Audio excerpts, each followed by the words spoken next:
certainly to any thoughts that you all might have on what, what we might focus on, which sections, this, in the remaining time that we have, and whose, perspectives we want to hear from. So if you've got thoughts, doesn't have to be right now. We'll be putting together, we've already got a pretty good handle on the first half of next week. I don't think we've got the whole week blocked out. And then, then we have at least 2 more weeks. So. Mm-hmm. I had an idea yesterday that if we're really going to start ripping into Act 250, would be to come up with a metric for what defines a rural town of Vermont and what's not. Mm. And then once we get there, with certain curated industries or economies like forest economy, farming, recreation, which we've been dealing with, somehow have to have a lower bar with Act 250 for those rural towns to curate development of the sort of industries and economies that we want in those towns. Mm. I don't know if they would ever say, well, I mean, it's interesting because it's rural Vermont certainly needs development, but that's smart development and of the things we often deal with. One concern, I think that is an interesting idea. One concern that sort of immediately pops up for me is that oftentimes those rural communities are also the least likely to have strong zoning. And so Some no zoning. taking like my town. the 250 sections and then also leaving them sort of without that local protection. Yeah, but Go ahead. no, I just think, I think if there are economies that we somewhat want, then I think there's less chance that, right, the recreation is going to be a, Yeah, a I mean, brownfield. yeah, farming is, yeah. There are some, I think there are like pieces of how, if you just say the farm economy and then there's no protection. But if you hold your wraps and things like that, Yeah, right, yeah. I think you'd really have to be careful to have some checks and balances. Yeah. I imagine there are probably villages, townships that would be resistant to these sorts of projects taking place, but then there are going to be some that are going to want that. So I'm thinking that maybe there's a way we could do like a reach out or, like putting parties together, like communities that actually could benefit from, a sawmill or food processing, I guess we're also talking about. I think about like Orleans Village where, it's always precarious whether or not Ethan Allen plant is going to shut down. I know, it's been up and down. Right. So, I mean, it would be great to diversify their industry base and maybe they would be like, oh yeah, like, we want that. We want more industry. I mean, and then of course there would be places like, just trying to think here, like Woodstock, they're not going to want anything like that. You tell me. Definitely not. Okay, right. Well, There are some businesses that would, but She was just chatting with Tisha Bus about folks who definitely want reform with that in that community. And asked if maybe she and the people who brought this up to her would be interested in talking about it. Act 250 reform or zoning reform? Partly accessory on-farm businesses, but Act 250 reform too.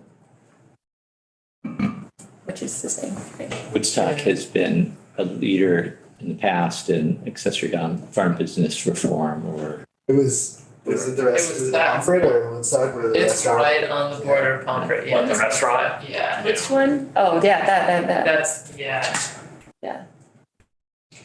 And wanting restaurants to be considered an accessory on farm business, but we're not meeting that 50%. Like fried potatoes? I mean, that's what that means, right? I did always want to open like a poutine restaurant in Pomfret. Never even thought about that. Yes. Right, Right by the little theater. Yeah. making a pun again. Okay. Funny. Eating food. Hungry. I have a farmer up in Charlotte too who's it's like strictly a farm, but they have a store, you know, a little farm store. So they've been frustrated about how to make ends meet because of the restrictions on what needs to be in the store. But this bill talks about merchandise and it talks about other things. So that is probably something that they would approve of. But their town is also very stringent on what's allowed to be built. And They have zoning. yeah, pretty sure. Yeah. But she's been talking to me about it for a long time. So maybe I'll fair. And she in Charlotte or Shelburne, where? Charlotte. What about like, back to what I was saying before, what if there were a group of towns who are looking for this, like, you know, step up in industry, and we could organize, like maybe even a separate bill, like, you know, some kind of study, a really low cost study where we just put out mailers to all of the select boards throughout Vermont and say, hey, you know, we're thinking about this thing. Would you like to be part of a list of townships that want industry that we could pair with this loosening up of the program or something? It might be for Council on Rural Development, might be a person to connect with and. I need the name of the kind of redhead fellow. Brian Patch. Patch. Brian Lowe. Brian Lowe. Right. Yeah. Yeah. Yeah. There's, you know, like there's Lamoille County Economic Development Council or something. They put on more events. A week ago Monday, there was one at Johnson State College. They've sponsored all the legislative meetings in the county, breakfast, 4 of them. And there are a lot of regional organizations standing on their head to bring in economic development. They're already there. Businesses, Yeah. you know, that are working with towns and planning commissions. You know, Yeah, I think if there's a particular area in this bill that we wanted to dig into a little bit, you know, in the time that we have, there'd be plenty of people who would be raising their hands and happy to come in and talk on yeah, any side of any section of the bill now. It'd be interesting that, just because, I mean, Act 250 keeps coming up, but I always feel I'm ignorant on lots of it. That to have a couple of, you know, success stories or sort of horror stories of, you know, like say the David Tech guy with the Boyden Vineyards, you know, it's like they put in a tiny little farm stand, you know, does that trigger Act 250? Or, you know, if they build a nice sort of tasting room, you know, because they're a farm, do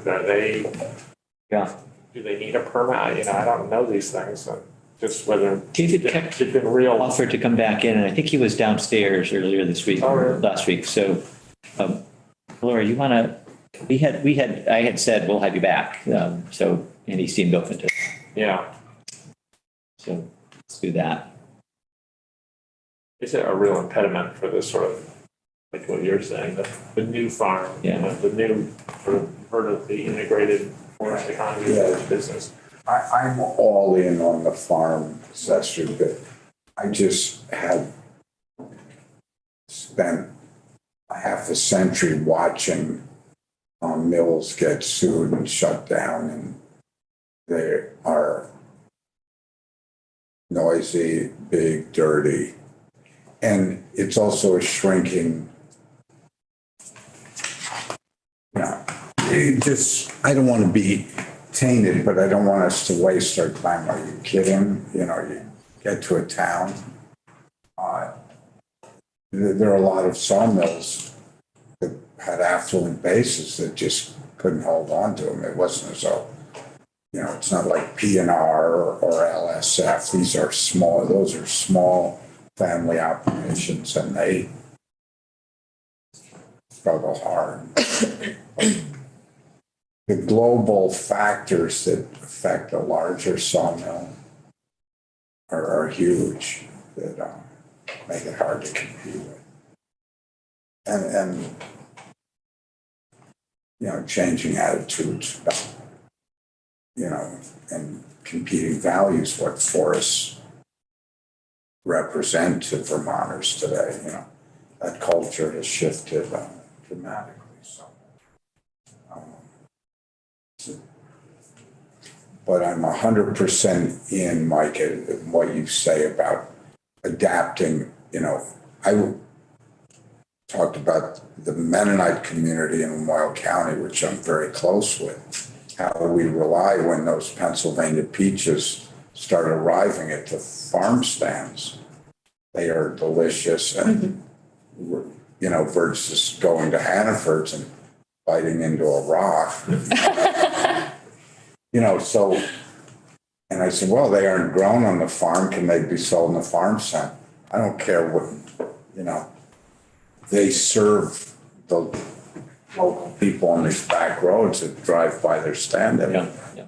I think also, I mean, I just think it's really particularly relevant to the food resiliency piece. You know, if we're gonna build ways for farms in Vermont to better serve their communities, to sell more of their products to the communities that they exist in, then we have to, I think, be creative about the opportunities we allow them, the avenues we allow them to do that through. Absolutely. I heard Charlie Nardosi a couple of days ago. He was talking about if you're trying to do a screen or ornamental, why not do plum trees or cherry trees? Because they can feed you and they look pretty and they create. It was just, he's great, but it's very common sense. But and that, I don't know. All these things are relevant to our So, masthead. so we'll, if anybody's got, you know, specific people you'd like to hear from on any of it, you know, and we'll have Ellen, let me know. We'll have Ellen in next week, Tuesday afternoon, if she's available, just to go through any questions that people might have about the language in 128. A couple of just quick updates on other bills that are possible interest. I think Senate Ag passed out the miscellaneous ag bill yesterday or the day before with no or very minimal changes. I think a couple of technical changes that we didn't catch somehow. Is that the one that Senator Collimore? Yes. No, not that one. The one, the bill that we passed that Henry reported on. So the one that had the nursery stock and The J.D. Gore back to Aaron. the and/or, yes, right. The bees. He told me they inserted the word "the" somewhere. There were three little changes of those committees too. I think universal school meals, you guys have probably been following that. That's out of education and is in appropriations, I think. Senate. And what else? What are the bills? With 205 over there. 205, I think. Do you have an update on that? Not really, I mean. I think that passed as well. Yeah. I think they're done with their work in Senate Ag, pretty much. So the other bill that we passed early on, the burn ban, I don't think it's been taken up in natural resources. So I know, it's like, yeah, we had a 10-acre fire down in southwestern. Oh, yeah? Yeah, somebody apparently had a campfire up in the woods, and I'm not sure. that- No, this Yeah, is we prevented that. the worst time of year. yeah. Yeah. It's windy, there's no foliated deciduous trees that keep moisture on the ground. Interesting, given that. Oh, and there was fires over in New York State too. And there were red flag warnings across the entire state, I think, a couple weeks ago. So I don't know if they're planning to take that up or not. They might still try and get that through. And the right to repair bill is still in commerce. I think they're taking some more testimony on that I today. think my town's pretty excited about that. Yeah. Who is? The chair of. I actually talked to him and he's saying that they're working with the industry now and making changes based on that. Yeah, so I'm gonna sit in and listen and figure out what's going on. Any of you are welcome to join me. Are they picking it up today? Yeah, they're taking testimony at 1. And then on S-115, we'll have, so not everyone was here yesterday morning, I think, but seems like the Agency of Ag and the DEC are going to be able to find common ground on language, and it will address the concern that prompted that amendment. Or one angle of the concern. We've also asked the League of Cities and Towns if they would like to testify, and we may take more testimony on that from affected parties just to make sure that we've heard everybody's voice on that. But otherwise, we'll probably be able to move forward with that next week.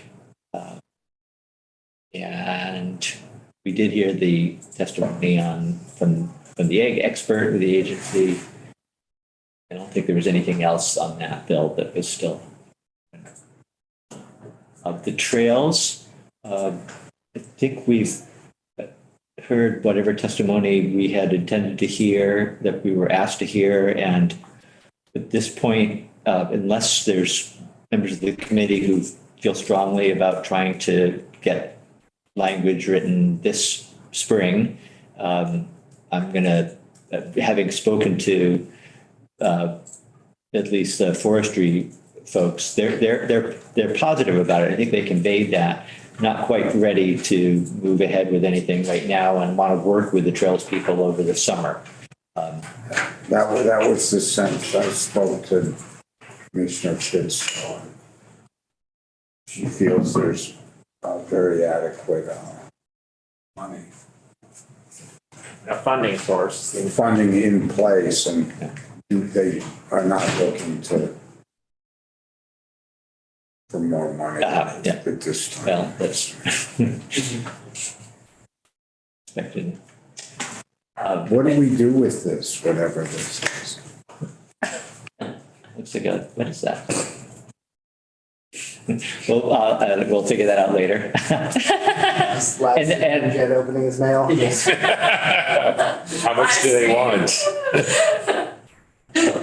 So unless anybody has any other comments, we can wrap up for the week, John. Yeah. No question, Heather, you might know, what's the deal with this? Is it the Asian jumping worm? The heck is that? Oh, yeah. Anybody heard about it? Yeah, I have, yeah. And it It's sounds invasive. potentially like, yeah, for like Is it in Vermont? Yeah, huge problem. so apparently even earthworms are invasive in Vermont, and they are responsible for breaking down the earth faster than Vermont can produce foliage or something. Yes, I've heard that. Is that how it worked then? Yeah. I haven't heard it recently, but it sounds familiar. Right. But why do you bring it up, John? I think it was coming up on social media that it's coming in on, I think, like potting soil. And completely any nutrients in soil. Okay. So Yeah. for like regenerative farming, it could be really bad. Yeah, I've followed it a bit. It's been in Massachusetts for a while, so I've followed it through Okay. working there. Uh-huh. Yeah, just like they seem to just still be in the face of like trying to figure out what possibly to To do, Yeah. Anything for this committee, do you think? It could be. I mean, Or the yeah. agency? Oh, this So it'd be is, interesting to hear if it's on the agency's radar. Right, Yeah. yeah. If it's coming north with everything else. With everything else, yeah. Yeah. All right, well, everybody have a great weekend. You too.